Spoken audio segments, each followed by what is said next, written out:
روایات میں دو واقعات ہمیں ملتے ہیں کہ جن میں ذکر ہے کہ حضور صلی اللہ علیہ وسلم کچھ جن آپ کو قرآن پڑھتے ہوئے سن گئے، قرآن سنا آپ کی زبان سے۔ ایک تو روایت وہ ہے جو حضرت عبداللہ ابن عباس سے ہے رضی اللہ تعالی عنہما۔ یہ روایت بخاری میں بھی ہے، مسلم میں بھی ہے، ترمذی میں بھی ہے۔ ظاہر بات ہے بخاری مسلم میں ہے تو کسی اور کا ذکر کرنے کی ضرورت نہیں۔ حضرت ابن عباس رضی اللہ تعالی عنہ سے یہ منقول ہے، وہ فرماتے حضرت ابن عباس رضی اللہ تعالی عنہما، اس لیے کہ حضرت عباس بھی صحابی ہیں اور ابن عباس بھی صحابی ہیں، وہ فرماتے ہیں کہ حضور صلی اللہ علیہ وسلم کچھ صحابہ کے ساتھ عکاظ کا میلہ جو ہوتا تھا، بازار لگتا تھا، وہاں تشریف لے جا رہے تھے۔ راستے میں وادی نخلا پر آپ کا پڑا ہوا، رات آپ نے وہاں بسر کی، فجر کی نماز آپ پڑھا رہے تھے اپنے ساتھیوں کو اور اس میں آپ نے قرآن مجید کی تلاوت کی، تو وہاں سے جنوں کا گزر ہوا، انہوں نے پورے اطمینان کے ساتھ وہاں قرآن سنا۔ ایک واقعہ تو یہ ہے،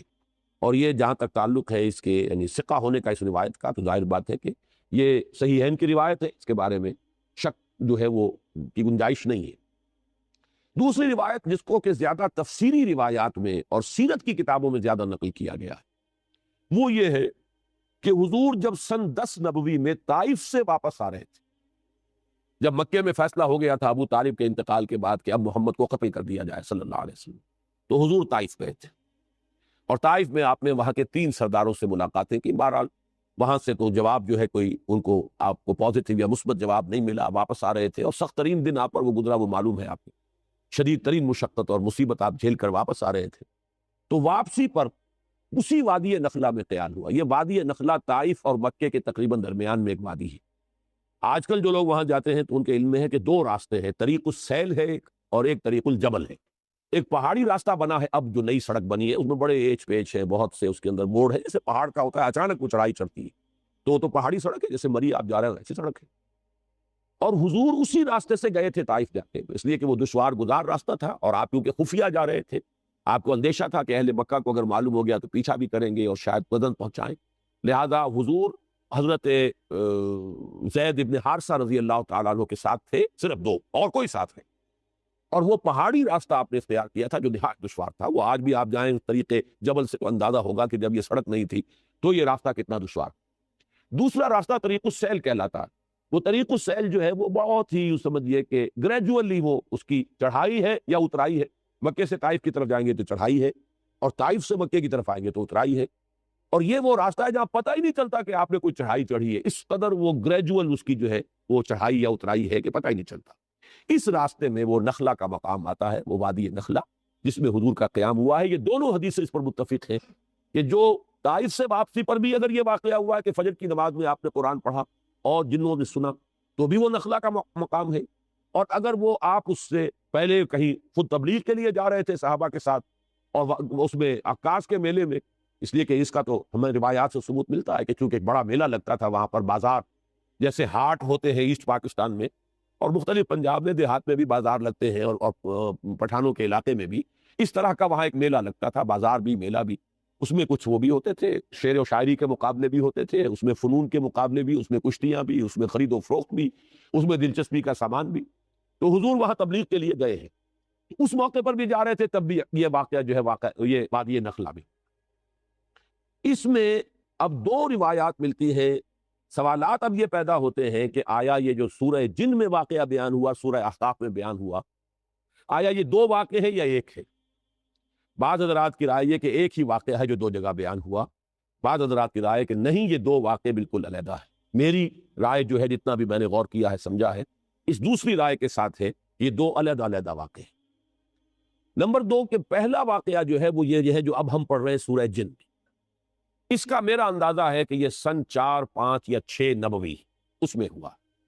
یہ دور وہ تھا جب کہ حضور پر نہایت شدت کے ساتھ سختی ہو رہی تھی، صحابہ پر تو جو کچھ ہو رہا تھا وہ ہو رہا تھا، حضرت بلال پر، حضور پر بھی وہ جو نقشہ سورہ معارج کے اندر بھی آیا ہے، فَمَا لِلَّذِينَ كَفَرُوا قِبَلَكَ مُهْطِعِينَ عَنِ الْيَمِينِ وَعَنِ الشِّمَالِ عِزِينَ، اس کا جو میں نے آپ کو پوری تفصیل بیان کی تھی کہ وہ جھپٹتے تھے جیسے کہ ہلاک کر دیں گے، مار دیں گے، ٹکا بوٹی کر دیں گے، اور حضرت ابو بکر ایک موقع پر آڑے آئے ہیں تو پھر انہیں مارا ہے، انہیں اتنا مارا ہے کہ وہ یہ سمجھ کر چھوڑا ہے کہ یہ اب فوت ہو چکے۔ اس قسم کا واقعہ جو ہے اس سورہ مبارکہ میں بھی آتا ہے کہ ان لوگوں کا حال یہ ہے،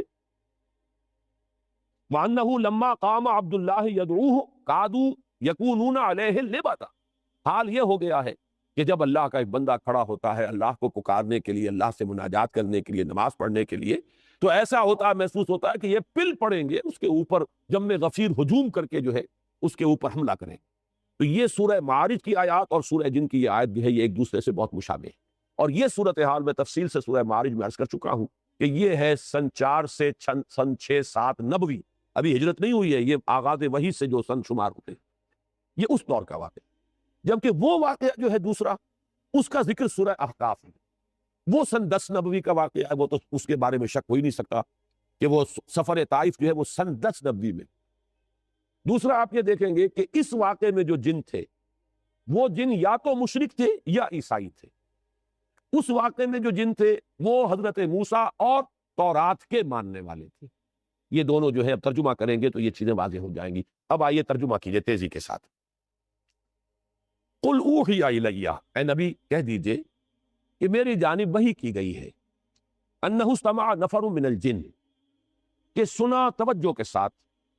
جنوں کی ایک جماعت نے، فقالو، تو انہوں نے کہا۔ اب یہ صرف تذکرہ اتنا کیا واقعے کا، اب ساری گفتگو ان کی نقل ہو رہی۔ انہوں نے قرآن سنا، اب جا کر اپنے قوم کے لوگوں سے جو کہا، اب وہ تقریر ساری ان کی ہے۔ یہ بھی ہو سکتا ہے کہ یہ ایک ہی مسلسل تقریر ہو، یہ بھی ہو سکتا ہے کہ مختلف مواقع پر انہوں نے جو باتیں کہی ہوں، ان میں سے جو چیدہ نمائندہ جملے ہیں ان کو یہاں پر جمع کر دیا گیا۔ بلکہ یہ دوسری بات مجھے اسلوب سے زیادہ مقاربت رکھنے والی اور اس سے زیادہ قرین معلوم ہوتی ہے۔ فقالوا انا سمعنا قرآنا عجبا، تو انہوں نے کہا کہ ہم نے سنا ایک قرآن بہت عجیب، اور عجیب سے مراد ہے بہت دل کو لبھانے والا، بہت عمدہ، بہت پسندیدہ۔ یہدی الی الرشد، وہ رہنمائی کرتا ہے اس شے کی طرف کہ جو کامیابی اور فوز اور فلاح کی طرف لے جانے والی ہے۔ فآمنا بہ، تو ہم تو اس پر ایمان لے آئے، ہم نے اس کی تصدیق کی۔ ولن نشرک بربنا احدا، اور ہم ہرگز اب شریک نہیں کریں گے اپنے رب کے ساتھ کسی بھی شے کو، کسی بھی ہستی کو۔ معلوم ہوا کہ یہ مشرک تھے پہلے، اور مشرک دو ہی طرح کے تھے، یا مشرک وہ، یا مشرکین وہ عیسائی تھے جنہوں نے حضرت مسیح کو خدا کا بیٹا بنایا۔ یہ بھی آگے آ جائے، اس کی شرح کر رہے ہیں کہ اب ہم شرک نہیں کریں گے، ہم تائب ہو گئے ہیں۔ وَأَنَّهُ تَعَالَى جَدُّ رَبِّنَا، اور ہمیں تو یہ بات معلوم ہوئی، ہم پر یہ حقیقت منکشف ہو گئی کہ ہمارے رب کی شان تو بہت بلند ہے، بہت اعلیٰ ہے، بہت عرفہ ہے۔ مَتَّخَذَ صَاحِبَةً وَلَا وَلَدًا، اس نے نہ کسی کو اپنی جورو بنایا، نہ کسی کو بیٹا بنایا۔ وَأَنَّهُ كَانَ يَقُولُ سَفِيهُنَا عَلَى اللَّهِ شَطَطًا، اور ہمارا بے وقوف یا ہمارے بے وقوف جو کچھ اللہ کی طرف منسوب کر رہے تھے، وہ تو بڑی غلط بات تھی، بڑی گستاخی کی بات تھی، بڑی ہی گمراہ کن باتیں تھیں جو وہ کہہ رہے تھے۔ وَأَنَّا ظَنَنَّا، اور ہم یہ سمجھتے رہے، اس گمان میں رہے، اس حسن ظن میں مبتلا رہے، أَن لَن تَقُولَ الْإِنسُ وَالْجِنُّ عَلَى اللَّهِ كَذِبًا، کہ جن اور انسان اللہ کی طرف تو کوئی غلط جھوٹ منسوب نہیں کریں گے۔ ایسی کون ایسا شامت کا مارا ہوگا جو اللہ تعالیٰ کی طرف غلط بات منسوب کرے؟ لیکن ہمیں معلوم ہوا کہ ہمارے یہ لوگ، ہمارے یہ لیڈر کہہ لیں، جو بھی کہیں، ہمیں بہت غلط پٹیاں پڑھاتے رہے۔ ہم اس گمان میں رہے، انا ظننا لن تقول الانس والجن علی اللہ کذبا، اللہ کی طرف غلط بات جانا۔ وانه كان رجال من الانس يعوذون برجال من الجن، اور یہ کہ انسانوں کے بہت سے مرد پناہ طلب کیا کرتے تھے جنوں میں سے بہت سے مردوں کی، جنوں میں سے بہت سے افراد کی، تو اس سے ان کی سرکشی میں اور اضافہ ہو گیا۔ یہ میں بعد میں تفصیل سے عرض کروں گا، بلکہ یہاں تھوڑی سی وضاحت ہو ہی جائے کیونکہ جنات کے بارے میں بیان کر چکا ہوں۔ عرب میں ایک رواج یہ تھا کہ وہ یہ سمجھتے تھے کہ ہر وادی کا ایک جن ہوتا ہے جو اس کا مالک ہوتا ہے، رب ہوتا ہے۔ رب کے اصل معنی مالک کے ہی، لہذا جب بھی کبھی ان کا قافلہ کہیں رات کو قیام کرتا تھا کسی وادی میں، تو پکار کر کہتے تھے کہ ہم اس وادی کے رب یا اس وادی کے جن کی پناہ میں آتے ہیں، ہم اس کی پناہ طلب کریں۔ یہ ان کا عقیدہ تھا کہ پھر کوئی شیگدن نہیں پہنچاتی، اور اس اعتبار سے کہا جا رہا ہے کہ یہ انسان جو ہے اشرف المخلوقات ہو کر، مسجود ملائک ہو کر، یہ جنوں کی پناہ طلب کیا کرتے تھے۔ اس سے ان کی سرکشی میں اور گمراہی میں اور اضافہ ہو گیا۔ وَأَنَّهُمْ ظَنُّوا كَمَا ظَنَنْتُمْ، اور انہوں نے بھی یہی گمان کیا تھا جیسے کہ تم نے گمان کیا، أَن لَن يَبْعَثَ اللَّهُ أَحَدًا، کہ اللہ کسی کو نہیں اٹھائے گا۔ اس کے دو معنی ہے، وہ بعد میں تفصیل سے عرض کر دوں گا۔ یعنی بعث بعد الموت، کوئی موت اور کوئی بعث بعد الموت نہیں ہے، موت کے بعد جی اٹھنا نہیں ہے، یا نہیں بھیجے گا، نہیں اٹھائے گا اللہ کسی نبی یا رسول کو۔ أَن لَن يَبْعَثَ اللَّهُ أَحَدًا وَأَنَّا لَمَسْنَا السَّمَاءَ فَوَجَدْنَاهَا مُلِئَتْ حَرَسًا شَدِيدًا وَشُهُبًا، اور ہم نے آسمان کو ٹٹولا تھا۔ یہ وہی جو خبریں لینے کے لیے جایا کرتے تھے، تو ہم نے آسمان کو ٹٹولا تھا، سانگل دینے کی کوشش کی تھی، تو ہم نے پایا تھا اسے کہ اسے بھر دیا گیا، ملیت، ملیان کہتے ہیں کوئی شے جو بالکل بھری ہوئی ہو، تو ملیت حرسن کہ پہروں سے، پہرے داروں سے بھر دی گئی ہے، شدیدن بڑا شدید پہرا لگا دیا گیا ہے، وشہبا اور یہ جو شہاب ثاقب ہے ان کا بڑا اسٹاک جمع کر لیا گیا، میزائل کھڑے ہوئے وہاں پہ کہ اب اگر کوئی جائے گا تو پھر اس کا پیچھا جو ہے وہ میزائل کرے گا، وہ شہاب ثاقب۔ وَأَنَّا كُنَّا نَقْعُدُ مِنْهَا مَقَاعِدَ لِلسَّمْعِ، اور ہم تو بیٹھا کرتے تھے وہاں اپنے مورچوں میں سننے کے لیے، مقعد کہتے ہیں بیٹھنے کی جگہ، یہ سورہ آل عمران میں یہ لفظ آیا ہے، اِسْتُبَوِّئُ الْمُؤْمِنِينَ مَقَاعِدَ لِلْقِتَالِ، اے نبی وَإِذْ غَدَوْتَ مِنْ أَهْلِكَ، جب آپ اپنے گھر سے نکلے تھے صبح کے وقت، اہل ایمان کو مورچوں میں بٹھا رہے تھے، مورچہ بند کر رہے تھے، تو ان کی بھی کوئی جگہ ایسی تھی جہاں یہ طاق میں بیٹھتے تھے، اور وہ وہاں پر بیٹھ کر پھر وہ ملائکہ کی باتیں سنتے تھے، اور اس سے جو چیزیں ملتی تھی آ کر وہ ان اپنے جو ان کے کلائنٹس تھے یہاں انسانوں میں سے جو کاہن وغیرہ، ان کے وہ کانوں میں پھونکے مارتے تھے، اس سے ان کا دھندا چلتا تھا۔ تو ہم بیٹھا کرتے تھے اس آسمان میں اپنے مورچوں میں، اپنی جگہوں پر، کمین گاہوں میں، کمین گاہ کا لفظ زیادہ مناسب ہوگا مورچے سے، اپنی کمین گاہوں میں ہم بیٹھا کرتے تھے۔ فَمَن يَسْتَمِعِ الْآنَ يَجِدْ لَهُ شِهَابًا رَصَدًا، تو جو کوئی اب سننے کی کوشش کرے گا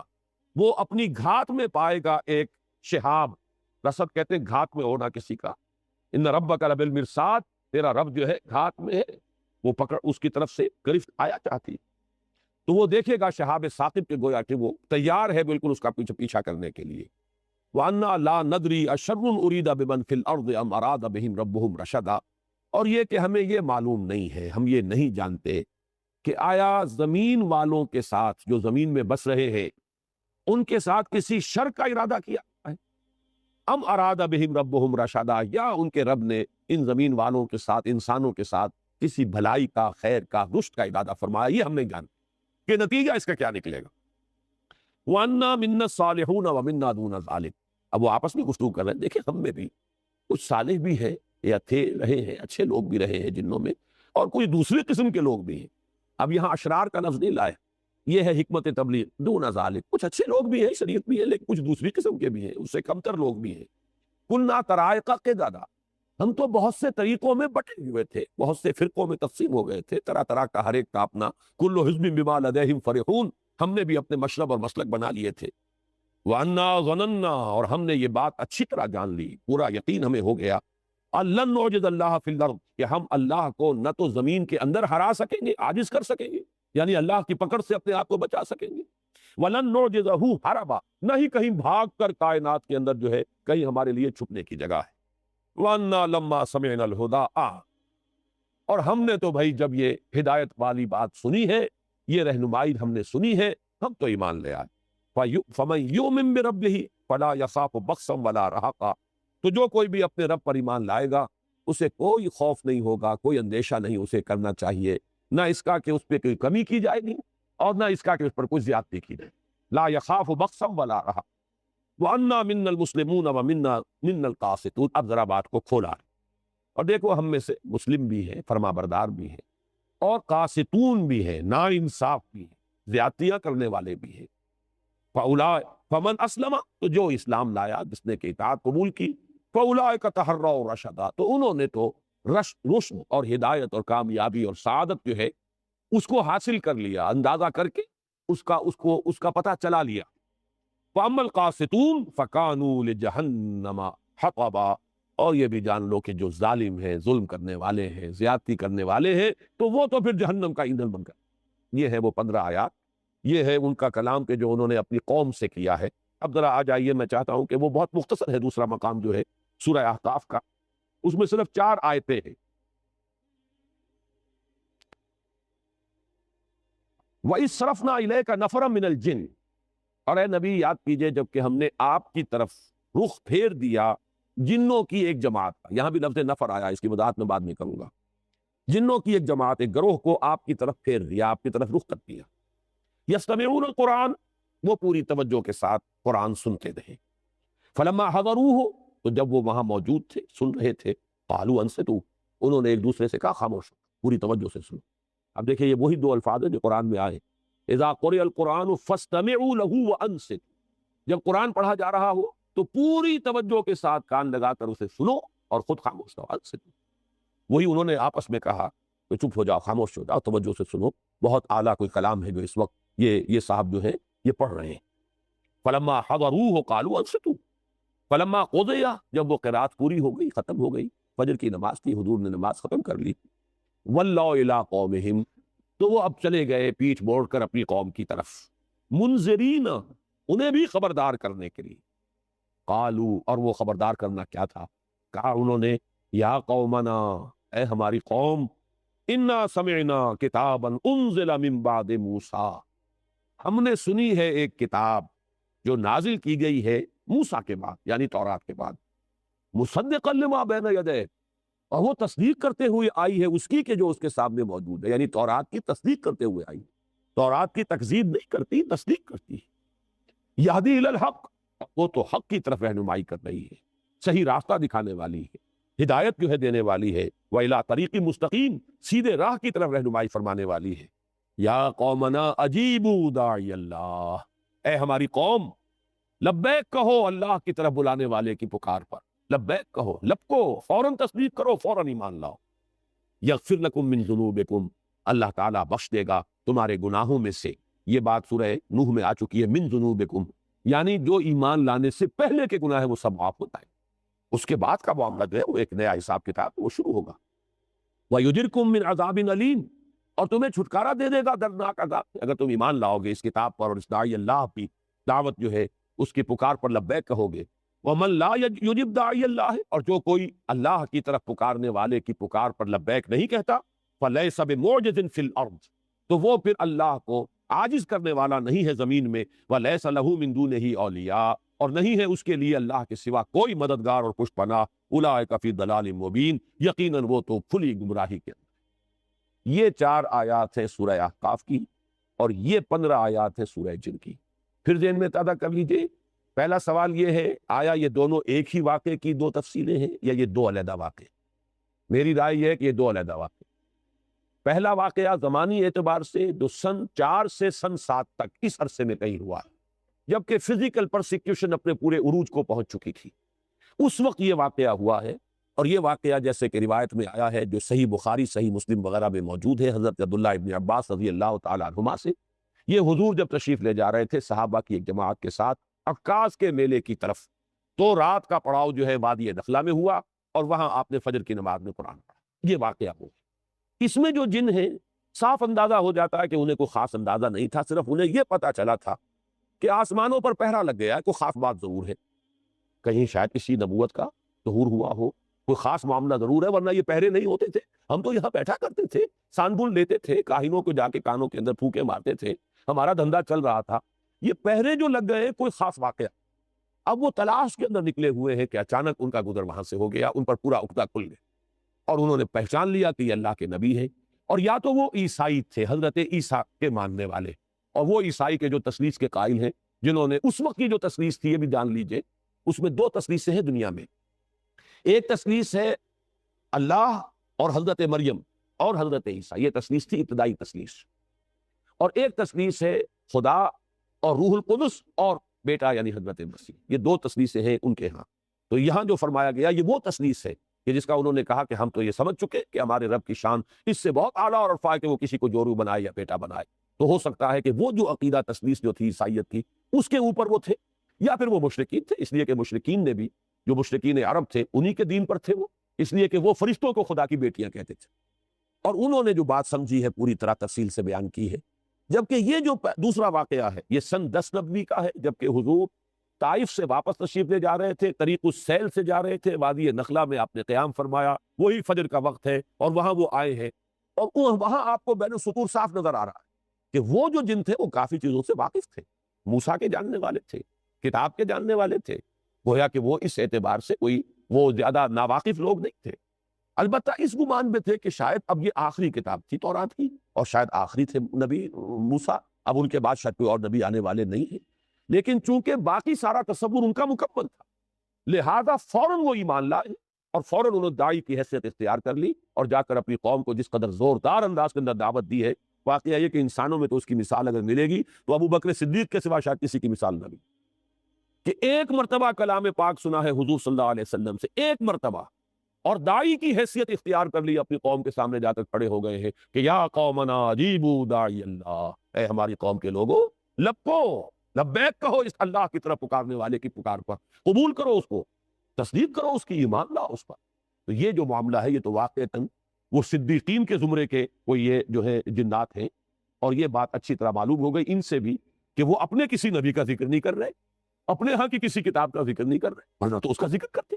کہ ہمارے ہاں جو کتاب ہے یا ہمارے ہاں جو نبی آئے ہیں یہ بھی وہی باتیں کر رہے ہیں کہ جو ہمارے ہاں کے نبیوں نے اور رسولوں نے کی ہیں۔ قطعاً نہیں، نام لے رہے ہیں تو حضرت موسیٰ کا، اگر ذکر کر رہے ہیں تو تورات کا، تو معلوم یہ ہوا کہ کوئی سلسلہ نبوت اور رسالت جنات میں نہیں ہے، بلکہ رسالت اور نبوت کے اعتبار سے جنات بھی انسانوں ہی کے تابع ہیں۔ جو بھی رسول بھیجے گئے انسانوں میں اور نبی مبعوث کیے گئے ان کے مخاطب ہے انس بھی اور جن بھی، اور یہ بات جو ہے بڑی تفصیل سے میں آپ کو بتا چکا ہوں۔ سورہ رحمان تو ہے ہی پوری کی پوری اس پر مسلسل تخاطب تسنیہ کے سیرے سے، فَبِأَيِّ آلَاءِ رَبِّكُمَا تُكَذِّبَانِ یا معشر الجن والانس ان استطعتم ان تنفذوا من اقطار السماوات والارض لن تنفذوا فانفذوا لا تنفذون الا بالکل تسنیہ کے سیرے سے۔ سنفرغ لکم ایھا الثقلان، اے وہ دو بھاری مخلوقوں ہم ان قریب تمہارے لیے فارغ ہوا چاہتے ہیں۔ تو سورہ رحمان کو پڑھ کر بھی اگر وہ بات واضح نہیں ہوئی تو معلوم ہوتا ہے کہ ذہن کے اوپر کسی غلط فکر کا، غلط سوچ کا، غلط نظریے کا کوئی بہت ہی دبیز اور کوئی بہت ہی بھاری حجاب جو ہے وہ پڑ گیا ہے، ورنہ وہ حقیقت بیت العلم نشرہ ہوتی۔